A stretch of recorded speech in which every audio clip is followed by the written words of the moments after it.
Hello friends, હોમિયા ફૂડમાં તમારું સ્વાગત છે। તો આજે આપણે બનાવીશું બાળકો માટે કે પછી કોઈ પાર્ટી હોય એના માટે જો સરસ ક્રિસ્પી એવો નાસ્તો એકદમ ક્રિસ્પી બને છે અને બાળકોને તો ખાવાની મજા જ પડે છે અને ઘરની સામગ્રીમાંથી આ નાસ્તો તૈયાર થઈ જાય છે અને એકદમ સોફ્ટ, ઉપરથી ક્રન્ચી અને સરસ સોફ્ટ એવો નાસ્તો તૈયાર થાય છે અને એનો અવાજ તો જુઓ તમે કેટલો ક્રિસ્પી છે। અને તમે કોઈ પણ આકાર, અમે આ રીતે ગોળ આપીએ છીએ, તમે આ રીતે ચક્રી ફૂલ જેવો આપી શકો। તમારા પાસે જે પણ મોલ્ડ હોય એ પ્રમાણે, ના હોય તો કોઈ પણ ઢાંકણનો શેપ પણ તમે આપીને આવો ગોળ બનાવી શકો। તો ચાલો શરૂ કરીએ। તો આપણો સરસ નાસ્તો બનાવવા માટે આપણે બટાકાને બાફી લીધા છે।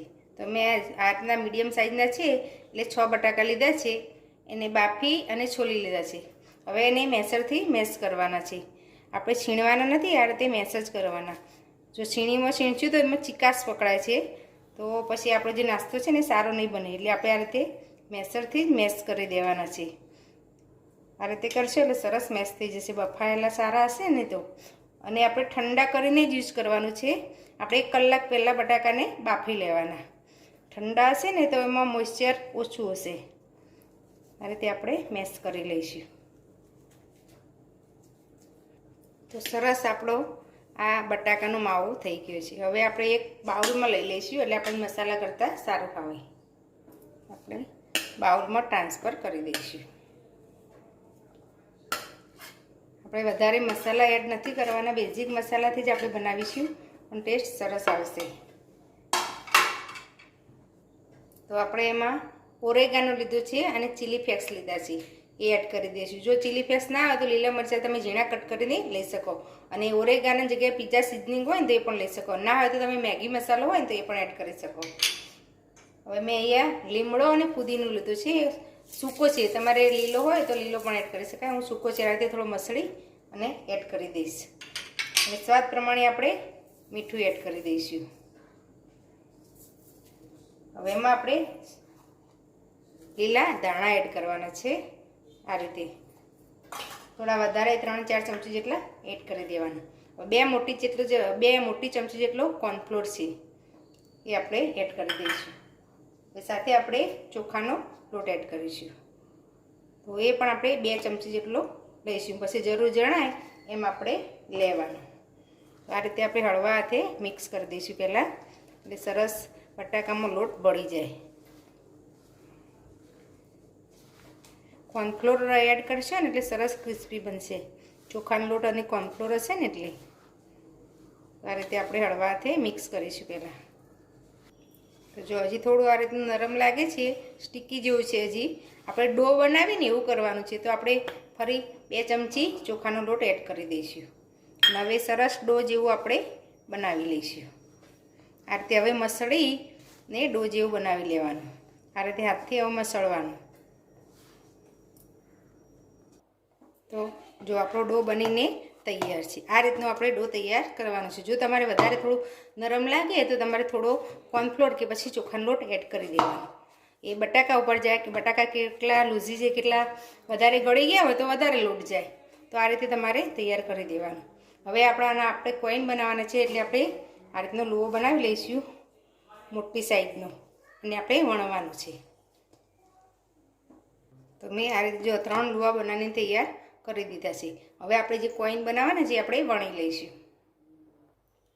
આપણે વણવા માટે આ રીતની પ્લાસ્ટિક શીટનો ઉપયોગ કરીશું, એટલે ચોંટી ના જાય। પછી આ રીતે થોડા હળવા હાથે આપણે પ્રેસ કરી દઈશું, પછી બીજી શીટ ઉપર મૂકી અને આપણે વણી લેવાનું છે। આપણે ભાખરી હોય ને, જાડી થોડી ભાખરી બનાવીએ ને એટલું જાડું વણવાનું છે, પતલું નથી કરવાનું। એ રીતે આ રીતે આપણે શીટને જ ફેરવીશું અને હળવાથી આ રીતે આપણે વણી લઈશું।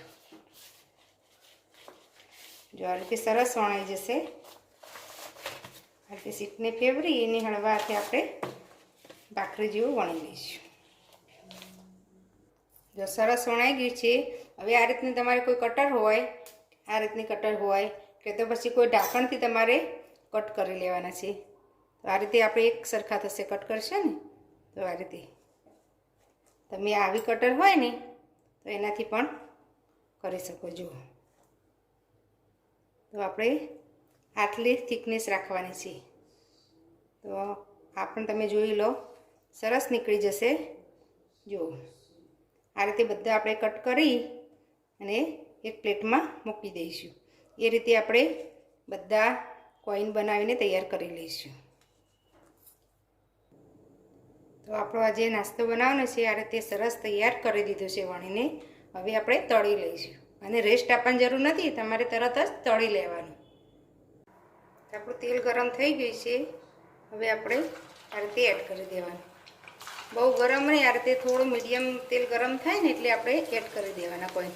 આ રીતે છૂટા છૂટા એડ કરવાના એટલે ચીપકી ના જાય.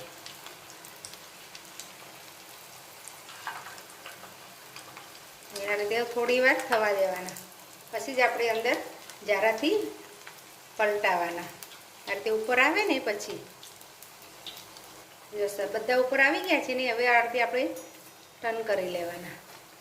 આ રીતે ગેસ આપણે મીડિયમ રાખવાનો. બહુ સ્લો રાખશો તો તેલ પી જશે અને બહુ ફાસ્ટ રાખશો ને તો ડાર્ક વધારે થઈ જશે. એટલે આપણે મીડિયમ ગેસ પર તળી લેવાના. ગોલ્ડન થાય ને એવા આપણે તળવાના છે. જો સરસ ફૂલી ગયા છે ને, જો બધા સરસ ફૂલવા લાગ્યા.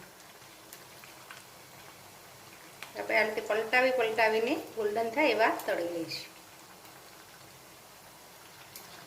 જો સરસ ગોલ્ડન કલર આવી ગયો છે ને આ રીતે અવાજથી તમને ખબર પડશે સરસ ક્રિસ્પી થઈ ગયા છે. જો આ રીતે સરસ ક્રિસ્પી થયા છે ને, આ રીતે આપણે બધા હવે કોઈન તળી લઈશું. બધા કોઈન તળીને તૈયાર છે. તો જો સરસ ક્રિસ્પી છે ને. તો જો તમને આ મારી રેસીપી ગમી હોય તો મારા વિડીયોને લાઈક, શેર અને મારી ચેનલને સબસ્ક્રાઈબ જરૂર કરજો. ફરી મળીશું આવા નવા વિડીયો સાથે. ધન્યવાદ.